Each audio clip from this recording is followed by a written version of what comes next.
Assalamualaikum warahmatullahi wabarakatuh. Perkenalkan, nama saya Nadida Alfairunisa dari Program Studi Tadris Bahasa Indonesia dengan nomor NIM 236151068 kelas 1B. Di sini saya akan menjawab pertanyaan ulangan tengah semester dengan mata kuliah Metodologi Studi Islam dengan dosen Bapak Ahmad Mahfudli, MPD. Pertama, agama Islam adalah agama yang sudah sempurna sebagaimana disebutkan dalam Al-Quran, tetapi mengapa dalam studi Islam masih diperlukan berbagai macam pendekatan selain pendekatan teologis dan normatif tersebut?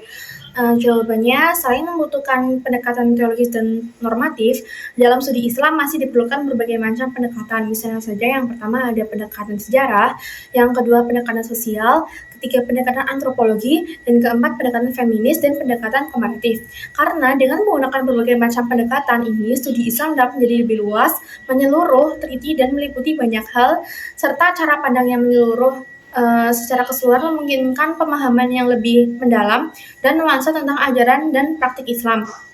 Lalu, soalan kedua, mengapa manusia dengan kesempurnaan masih membutuhkan doktrin agama dalam menjalani kehidupannya sebagai khalifah di muka bumi?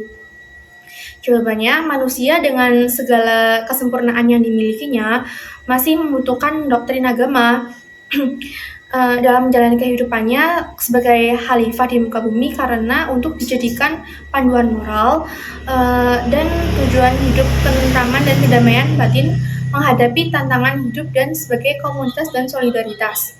Dengan adanya doktrin agama, manusia dapat menjalani kehidupannya sebagai khalifah di muka bumi dengan lebih baik, memiliki panduan moral yang jelas, makna hidup yang mendalam, ketentraman batin, kekuatan menghadapi tantangan hidup, dan solidaritas dengan sesama manusia. Lalu yang persoalan ketiga, perbedaan pendekatan antropologis dan sosiologis, beserta contoh kasus perbedaan pendekatan antropologis dan sosiologis tersebut. Jawabannya, perbedaan antara pendekatan antropologis dan sosiologis salah satunya merupakan dari segi tujuan. Dari segi tujuan antropologi memahami keragaman budaya manusia dan bagaimana manusia berinteraksi dengan lingkungan mereka. Tujuan sosiologi adalah memahami struktur sosial dan pola perilaku manusia dalam masyarakat meskipun ada perbedaan dalam pendekatan dan fokusnya antropologi dan sosiologi sering saling melengkapi dalam memahami manusia dan masyarakat secara menyeluruh. Contoh kasus antropologis, yaitu seorang antropolog ingin memahami tradisi pernikahan dalam suatu suku di Afrika. Dia melakukan penelitian lapangan dan mengamati upacara pernikahan tersebut, melakukan wawancara dengan pasangan yang akan menikah, dan berpartisipasi dalam kehidupan sehari-hari masyarakat tersebut. Dia menemukan bahwa pernikahan dalam suku tersebut melibatkan banyak ritual dan simbolisme yang penting dalam memperkuat hubungan sosial dan budaya masyarakat tersebut. Lalu, solusi yang dapat diambil dalam kasus antropologis ini, solusi yang dapat diambil adalah memahami lebih dalam tradisi pernikahan tersebut dan memberikan apresiasi terhadap keunikan dan pentingnya ritual dan simbolisme dalam memperkuat hubungan sosial dan budaya suku tersebut. Lalu yang kedua, contoh kasus dari sosiologis.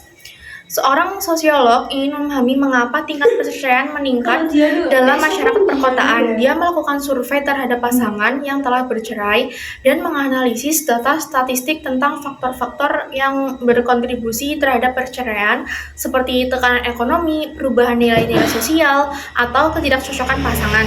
Dia menemukan bahwa faktor-faktor tersebut berperan penting dalam tingkat perceraian yang tinggi di masyarakat tersebut.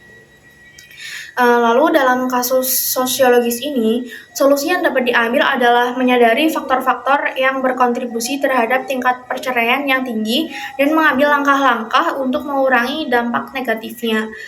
Sekian jawaban dari materi UTS yang dilaksanakan pada hari ini. Kurang lebihnya mohon maaf. Terima kasih. Wassalamualaikum warahmatullahi wabarakatuh.